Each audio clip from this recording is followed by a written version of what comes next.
This first impressions video was done with a key obtained from Evolve PR, so keep that in mind as I go over the game's mechanics and my thoughts about the game for any possible bias. The Weaponographist is a mix-up of the dungeon crawler genre in a sense, and while it's got a fresh art style and it has some good mechanics, it doesn't ever have that knockout punch, or that uppercut to really set it over the top from its competitors. It's a solid game, and it does introduce new elements in a timely manner to keep things fresh, to add variety as the gameplay goes on. But when it comes down to it, it doesn't do enough to really stand apart from other games like it. It's a solid game at its core, but I feel with a couple changes here and there, the game can be a lot better than it is currently, even with the game aiming to be a speedrunner dungeon crawl of sorts. Whether or not you are the kind of person who likes speed and reaction in this kind of game will make the biggest difference in whether or not Weaponographist is right for you. The plot starts off as you, the hero, Doug McGrave, and your companion wander through the forest. You're a wandering hero who is asked to save a local village by one of its inhabitants, the witch. However, you are clearly only in the hero business for money, so you sort of reject the witch who's asking for your help. Remember how you probably shouldn't anger people who have magical powers? Yeah, that's probably a good life lesson. Well, of course, the witch curses you, and now you have to deal with the consequences. Basically, save her village by defeating the evil forces around it, and maybe you can go back to making a bunch of gold off of rich people, instead of being a hero for the sake of, well, I don't know, being a hero. There's actually some good commentary in that. Let's start with the meat of the game, the dungeon crawling and the combat. So basically the idea here is that you pick up a weapon and hit the enemies with them in the 4 cardinal directions. The controls are basically you able to attack in those 4 cardinal directions and move around with the control stick if you're playing with the controller. Now note, I find the controller is perfect for this type of game, although the keyboard controls work as well. The unique mechanic, as I mentioned before, is the curse that you're inflicted with. The fact is that your weapons have a durability to them and will wither away in your hand rather quickly, so they will go away after a certain amount of uses.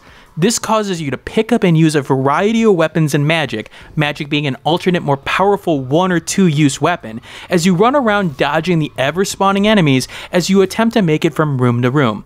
That's basically it. Your job is to avoid getting hit while clearing off waves of attackers before moving on to the next room as fast as you can, and I can't emphasize the fast enough. Which sounds great in theory, but part of the problem will show itself a while after this, as I will allude to later on. The other major mechanic here is the combo meter. You build combo by killing enemies, and after a short period of time after killing one, it starts to drain at that point. You can gain levels via filling up the meter repeatedly to its maximum to a certain extent, and then moving on to the next level as it were. The combo meter is critical. It actually powers your attacks to the point where it may triple, quadruple your damage and beyond, and you'll start to notice it after a while. In short, keep killing to kill easier and faster, which at times is easier said than done. Now, this does keep the pressure on. One must play more aggressively rather than passively, especially with the online scoreboards and rushes to say as it were. It definitely plays into those speedrunners types of dreams, and while I'm not usually one of them myself, I did see the appeal and the design elements put around this.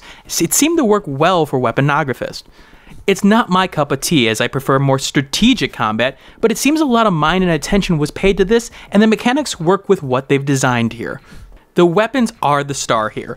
It's sort of obvious due to the mechanic in question. It needed variety to stay around in order to really keep the gameplay going, and to some extent, that did work. It does start off a little slow in terms of variety, but soon in the 2nd and in particular the 3rd level dungeons, you'll get a couple of different weapons that really change things around, such as the chainsaw for example.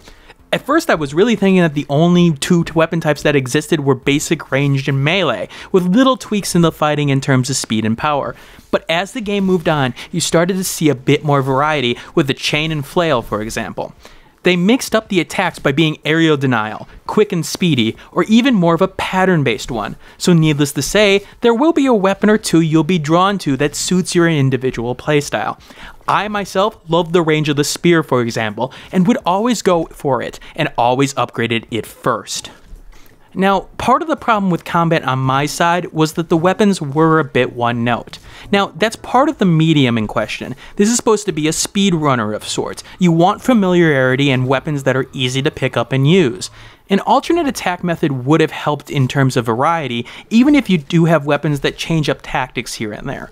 After a while, you'll start to get bored with the weapons to a small extent, because there's not a lot of mix-up in some areas. Part of that is due to enemy placement and enemy deployment. Now, from what I saw, enemies seem to come in pairs mostly, in terms of 2 types per room. There is variation in this, but that was a majority of what I saw. Now that actually hurt things more than anything else, especially when those rooms get weird combos, such as the pogo stick and the flail, which both have very odd fight patterns. These are the weapons you pick up off the enemies, and it can really leave the player in a bind. On the other hand, it did lead to some hilarious portions, like the exploding barrel room. Now, it does force you to get comfortable with weapons you may not use on a regular basis. However, it can be annoying, especially when you are introduced to a new weapon or just don't have the right fight style for that weapon. Now, there's slight ways around this in some cases, but only after certain upgrades, expensive upgrades mind you, are acquired. Now, one of the big problems that I have with combat as well is the enemy types. Not to say that there aren't some interesting ones, but they are very straightforward, and the AI doesn't exactly regularly take advantage of any weapon type in particular. Now note, due to the nature of the time-based game, these enemies are supposed to be cannon fodder in a sense. They aren't supposed to be on the level of, like, let's say Bloodborne enemies, for example. Now, I can see that within the design, it really should be your missteps that they take advantage of to a certain extent, or your inability to see what's going on. But in the end, epic encounters are not going to be found here. It's more about time and your ability to get through enemies in a quick manner more than anything else. That's what I alluded to at the start of the video. For those who are willing to forego variety and complexity in terms of altercations, this game will work for you. However, for those who want a little bit more out of their enemy AI in combat, the game will not be able to deliver in terms of that type of combat. It's too simplistic in the long run. One of the things that could have brought a bit more variety to the gameplay, but still keep with the theme of speedrunning, was the environments themselves. Now look, there's some good art in these sections, but the fact is that it's always a square arena, and it doesn't help in situations in terms of gameplay. There are destructible parts of the environment, but they only take 1 or 2 hits, not 10, 20, or so on. I know it was easier to program and design, but it felt really stale as you never had to react to a changing arena, at least for what I played. And that's seen especially with the ranged enemies, as a different environment will make it harder to approach them on a regular basis, rather than learning their patterns and always taking the shortest path without taking damage. Hell, even the melee enemies would still have benefited from that. Now look, I can understand to an extent on the surface why they'd use such a generic level design, because it seems like it's the most fair in terms of time trials.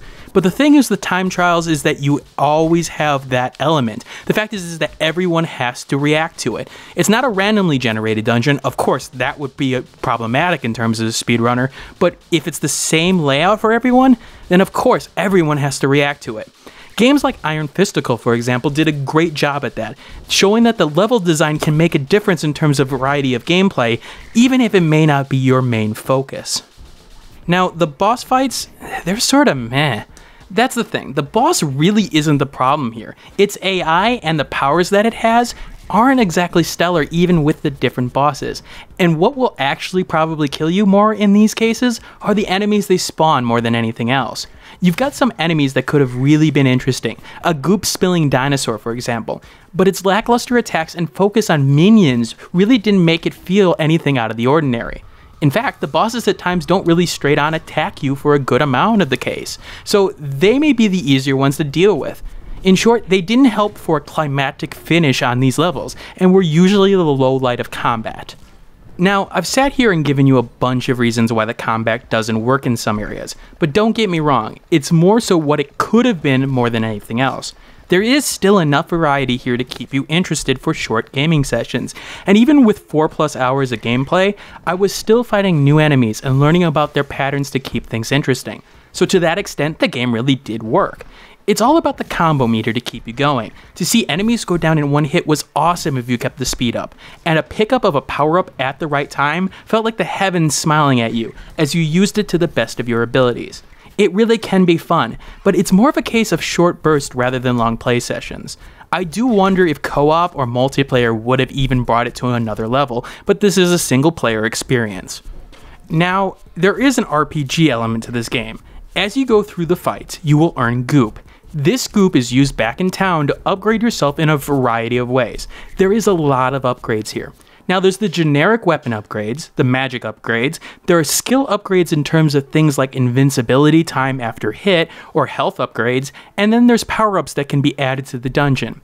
This does add a lot, although what I've noticed is that one good run can get you a lot of those upgrades they unlock in one run, at least for the first 2 sets. It's a good RPG element as you do really feel more powerful as things go on, and upgrading a weapon to its maximum power does make a difference. I'll give the game that. When you boost a weapon's power, you may not be able to kill things in one less hit at the start, but the numbers being shown will tell you that you're doing more, and in combination with the combo meter, that can mean massive damage later on, killing things in one hit. Now, a good RPG element makes you feel like you are growing as you fight on and earn more experience, and this one hit the nail on the head here. Every upgrade feels like a benefit that's significant, without it making the game too much of a cakewalk. Sure, it made things easier, but it still punished you for the same mistakes, and would take away combo and damage appropriately because of it. Good elements of design here. Now, the art style does do well, as the cartoonish characters do come to life in a certain extent, and each variation of the enemy in question does uniquely portray themselves rather well. In particular, I like the NPCs back at the village, and I do wish there was more of a story to go with them. The animations are good and clean, and the artwork passes in terms of good aesthetic. The music, however, I could have done without. Sound design is okay, it felt generic but kept me interested at least, but if you were to ask me right now how to describe the music while I'm writing this script, I would conclude that it had music. What that music was? No freaking clue. It was that forgettable. But there was some. In the end, Weaponographist is a good game. It doesn't do anything spectacular, and it's more for those who want a kind of rush and speed-like experience, where time and speed are the most important factors in terms of gameplay, as opposed to methodical strategy. It's not necessarily a fit for everyone, as again, those looking for a more technical combat experience will need to look elsewhere, as it's not here. Sure, there is a little bit of strategy here, but I felt that games like Iron Fisticle, for example, added more layers of complexity due to sheer numbers, for example. If I'd told the developers anything, it would be add more complexity. But if you want to face your friends in leaderboards and want a nice experience while doing so, Weaponographist may be what you're looking for in the end. Hey, thanks for watching. If you have a chance, leave some feedback and comments below. If you liked the video, hit that like button. And if you want more content like this, hit that subscribe button. This is Dragnix signing off, hoping that gaming brings as much fun to you as it does for me.